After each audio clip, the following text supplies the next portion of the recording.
Hey, what is going on, my friends, and welcome back to another video on the My Stock Journey channel. So today, as you guys know, I am uploading every single day as much as I possibly can for the next 2 weeks. So today's video is coming from a comment in my last video from my friend Trevor and my friend David, and they basically wanted me to go over what my end goal is with this investing thing. What do I want to do? You know, everyone might be a little bit different. Some people want to live off their investments. Some people want to build up their wealth and do all these things to feel comfortable. Some people want to build up their wealth and build, their stock portfolios to pass on to their kids one day to make sure that their kids are comfortable. So what I wanted to go ahead and do is actually talk about something I've never really talked about. I've never honestly went in depth about exactly what I want to do with my investments and what I want to do with my portfolio. So with that being said, we're going to go ahead and make that video for you guys. Once again, if you do have any suggestions, if you do have any type of video that you would like to see, drop it in the comment section below for me. I am not sure exactly what I'm going to be posting every single day for the next couple weeks, but I'm going to give it a try. I really love the thought of just hustling and grinding and putting out videos and content for you guys, helping it build my channel and helping reach new people. Once again, if you are new to the channel, don't forget to hit that subscribe button. If you do like this video, hit that like button. Once again, I beg of you, leave a comment in the comment section of something that you'd like me to post about, because trust me, I am going to run out of ideas. But with all that being said, let's get straight into the video. So whenever I first began investing, I really did not have much of a reason as to why I was. All I knew is that I wanted to make my money make money for me.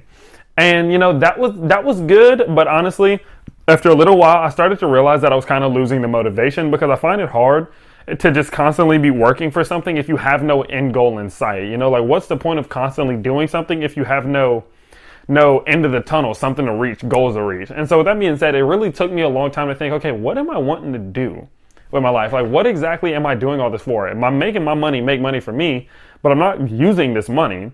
So what's the point of me even making it? Is it just a flex? Like, is it like, boom, like, cool, I made $100 today, awesome? Or is it something deeper? Is there something more that I'd like to do with this money one day in the deep future? And it took me some time to really understand the process. And it took me a while to understand, what am I doing this for? Do I just want to sell all my stocks one day whenever maybe my portfolio hits $1 million and just be done with it, take my $1 million and dip? Or do I want to live off my investments? Or do I just want to hold on to them for life and then just give them to my kids? What exactly do I want to do with this? So again, it took me some time, but I started to slowly realize that my investments are going to fuel the livelihood of my retirement, right? So basically, whenever I'm done, whenever I don't want to work anymore or whatever, these are the things that are going to pay for the rest of my life. And now I know that might seem a little bit obvious, but once again, whenever you're only 17, 18 years old, it kind of takes a little bit of extra thought, right? So that's really when the train started rolling, and I was like, okay, well, what do I even want to do? Like, do I ever want to stop working? Do I ever want to stop going? Because I'm a very active person, and I don't like to just sit around and do nothing. I really learned that about myself during quarantine. And that's whenever I come to the realization that it kind of, trying to figure out what I wanted to do with my investments and the end goal kind of gave me a all-around life goal. It gave me all around the understanding of what I want to do at the end of my life whenever, I'm just done, whenever I don't really want to do much else. And so that's basically it. And so this is kind of the train of thought that I'm on in my quote-unquote end goal. So as many of you guys know, I'm an MMA fighter. I've been fighting for about 10 years now. I've been training for 10 years at least. I had my very first MMA fight a little over a year ago. I'm currently an amateur fighter. I'm the 4th ranked 135-pound fighter in Louisiana. And it's honestly crazy, like everything's kind of flowing together for me right now. My career's coming because if you don't know, if you don't really follow fighting, basically you start off as an amateur. You have a certain amount of fights until you're deemed eligible or you're ready or your coaches think you're ready. I mean, even if you think you're ready, which some people just aren't. And then you go pro. And whenever you go pro, whatever your record is as a pro is your record for life. You sign contracts, you get paid a little bit more. And it's honestly just more overall like a bigger deal, right? So right now I'm just currently in my amateur career. I'm just working up and I'm getting fight after fight that I possibly can and just getting all this experience. So whenever I go pro, I will then be ready and, feel like it is my time to chase a UFC contract or a Bellator contract, etc.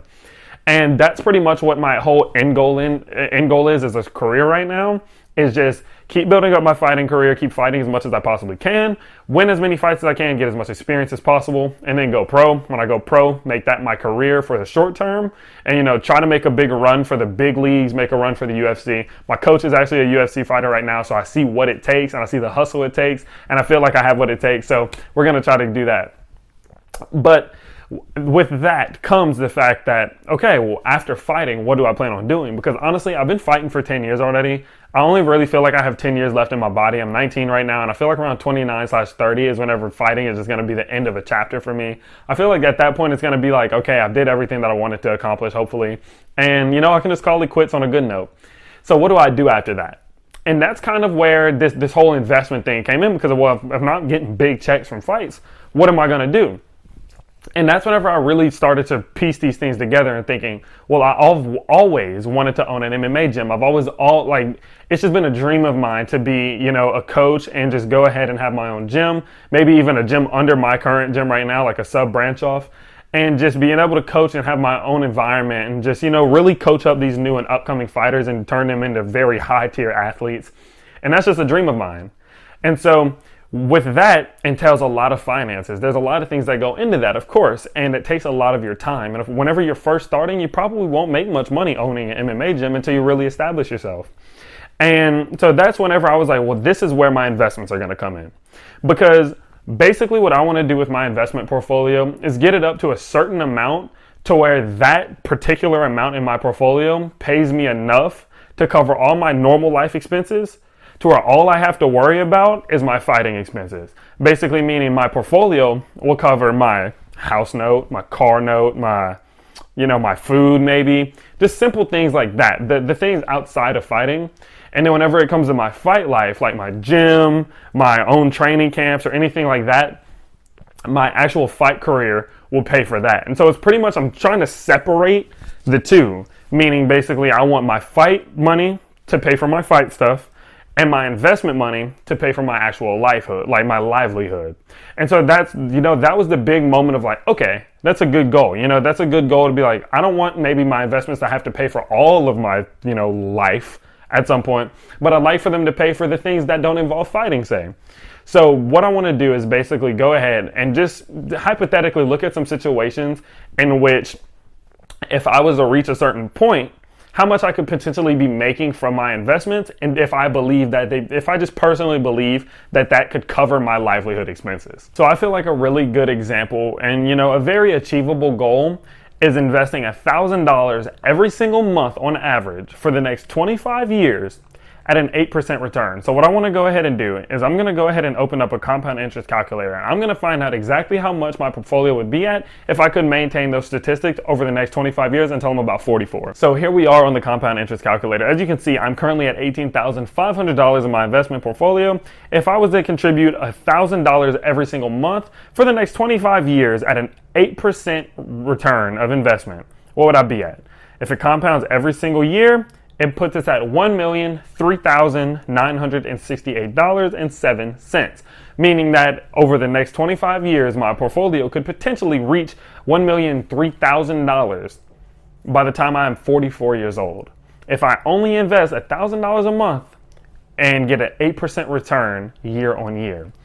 That's phenomenal. And I honestly believe that type of number will then be able to fuel my life, and the dividends that I would get paid out by then would be able to fuel the expenses that I did, the basic expenses, the mortgage, or if I even have a mortgage by then, but a mortgage, a car note, grocery expenses, gas, and those type of things I feel like can very easily be covered by even a 3% return on this total portfolio. Because at the end of the day, what I plan on doing is taking all of my stocks once I hit maybe about 45 years old, taking all my stocks, selling them all, taking the profits out, and then reinvesting all of that money into very, very safe dividend-paying stocks that I feel like maybe could have a little bit of extra growth.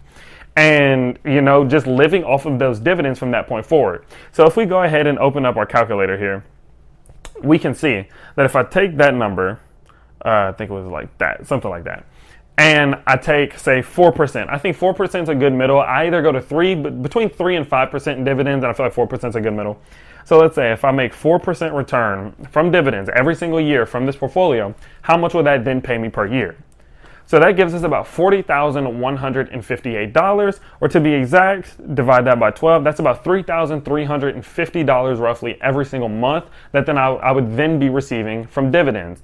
I, without a doubt in my mind, believe that at this point in my life, whenever I've kind of chilled out a bit, I can make that work and I can live off of that type amount of money just for my basic expenses. Because once again, I only want to use my investment money to fuel my normal life, not my business, not my fight account, not my fight life, just my normal life. And I feel like this is a very modest and reasonable number to live off of, honestly, for forever, no doubt. So that's kind of just a really good example, and I feel like that worked out very perfectly, just to kind of show where my head is.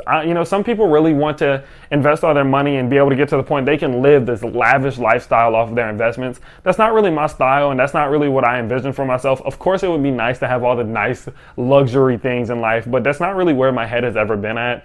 I'd honestly rather more just own my gym and just have fun and help build up the new athletes coming up and live a very comfortable lifestyle off of my investments. Because let's not forget, my business will be generating money by then, hopefully. So the money I'm coming from there, and then the money coming from my investment portfolio, I feel like that will lead to a very comfortable life for me. And that's the way to go for me. That's where I feel like I will be at the most peace and I will find the most happiness from my investment. I know this video was a little bit different than the usual videos on my channel, but I felt like it is nice to just take a step back every now and then and really just give you guys a little bit more in depth about the psychology, or my psychology at least, behind investing and what I think before I do. I can always say, well, I bought this stock and I'm doing this, and I bought these stocks and I sold these stocks. And it's very easy to just say it, but sometimes some people just want to know a little bit more why. Why are you doing that? What do you plan? What's your plan for the long run? What's your plan for the short term? And I honestly have no problem answering that. I want to be fully transparent on this channel, and I have no problem letting you guys know exactly what I'm doing. Hopefully you guys can learn a little something from it. Maybe you learn some lessons that I've learned, or maybe you can learn from some of the mistakes that I've made in the past. Go check out some of my past videos. I do just talk about pretty much every single thing that goes on in my financial life, and I would really appreciate it if you hit that like button. If you are new to the channel and you made it this far, please let me know in the comment section below. I appreciate it so much. Once again, leave me some suggestions in the comment sections for future videos that you would love to see, and I'll see you tomorrow. Peace.